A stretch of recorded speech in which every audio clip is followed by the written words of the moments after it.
ঘরের মধ্যে পিঁপড়া দেখা গেলে কি হয়, এটা কোনো আলামত বহন করে কিনা? অনেকেই এই প্রশ্ন করে, হুজুর আমার বাড়িতে মাঝে মাঝে পিঁপড়া দেখা যায়, বিশেষ করে এখন বর্ষাকাল চলছে, অনেকের ঘরে অনেকের বসত বাড়িতে কিন্তু এখন পিঁপড়া দেখা দিবে, এটার কোনো আলামত বহন করে কিনা এই বিষয় নিয়ে আমাদের অনেক প্রশ্ন করা হয়।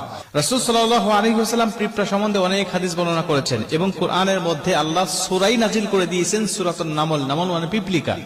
পিপিলিকার নামে একটি সূরা নাজিল করেছেন এবং এই পিপিলিকা সাধারণত আমরা দেখার পরে কি করি, যদি আমাদের ঘরের মধ্যে দেখা যায় তাহলে আমরা সর্বপ্রথম এই পিপিলিকাকে, অনেক মানুষ আছে পা দিয়ে ডলে মেরে ফেলি, অনেক মানুষ আগুন দিয়ে পুড়িয়ে মেরে ফেলি, অনেক মানুষ বিভিন্ন ভাবে পিপিলিকাকে আমরা মেরে ফেলি।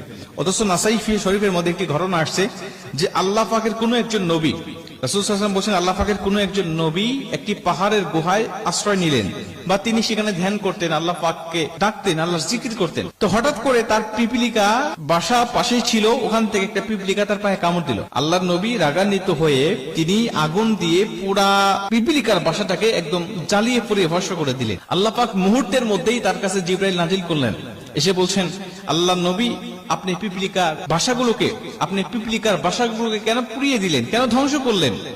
আপনি এমন একটা জাতিকে ধ্বংস করলেন, যেই জাতি, যেই গোষ্ঠী, যেই সম্প্রদায় সর্বসময় আল্লাহ পাকের তাসবিহ পাঠ করে।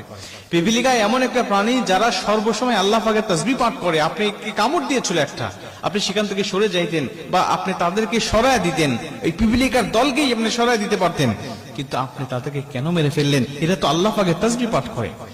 আমাদের ঘরে যখন অনেকের পিপিলিকা দেখা যায়, অনেক মানুষ এটা আমরা পা দিয়ে ডলে আমরা মেরে ফেলি, অনেকেই বিভিন্ন ভাবে আমরা তাদেরকে মেরে ফেলি। আপনার যদি কষ্ট হয়, আপনার বসত বাড়িতে আপনাকে কষ্ট দিচ্ছে, তাহলে আপনি তাদেরকে তাড়িয়ে দেওয়ার চেষ্টা করেন।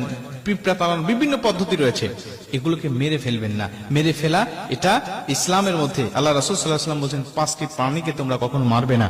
তার মধ্যে পিপিলিকা, মৌমাছি এবং হুদহুদ পাখি, বাজ পাখি, এই সমস্ত প্রাণীগুলোকে আল্লাহ রাসূল মারতে নিষেধ করেছেন। কেন নিষেধ করেছেন? আমরা জানি আল্লাহ রাসূল কিছু প্রাণীকে মারার জন্য আদেশ করেছেন, বলেছেন এগুলো মারলে সওয়াব হয়, যেমন টিকটিকিকে মারলে সওয়াব হয় এবং এক বাড়িতে মারলে কতটুকু সওয়াব হবে এর একটা সংখ্যা আল্লাহ রাসূল বলে দিয়েছে। আপনি কালো কাককে মারলে ফলে আপনার সওয়াব হবে, এটা আল্লাহ রাসূল বলেছেন মারতে হবে। বিষধর সাপ, এগুলোকে আপনাকে মারতে হবে, এগুলো আল্লাহ রাসূল বলেছেন।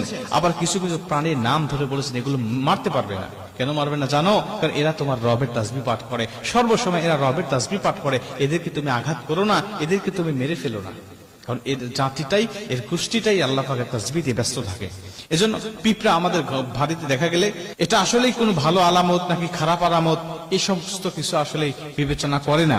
এগুলো বর্ষাকালে তারা বিভিন্ন জায়গায় থাকে, বাসা বাড়িতে পানি উঠে যাওয়ার কারণে তারা শুকনা জায়গাগুলো খুঁজতে থাকে।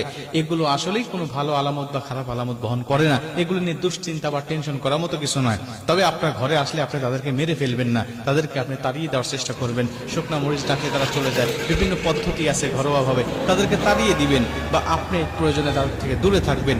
কিন্তু আল্লাহর এই সৃষ্টি যারা আল্লাহ তাসবিহ পাঠ করে তাদেরকে আপনি শেষ করে দিবেন না। মানে একটা হাদিসে আসে, রাসূল সাল্লাল্লাহু আলাইহি ওয়াসাল্লাম বলছেন, কোনো ব্যক্তি যদি অন্যায়ভাবে কোনো প্রাণীকে আঘাত করে বা শেষ করে দেয়, তাহলে এটা তার বংশীয় ভাবে তার সন্তান বা তার সন্তান এভাবে 14 পুরুষ পর্যন্ত এর একটা ইফেক্ট করতে থাকে।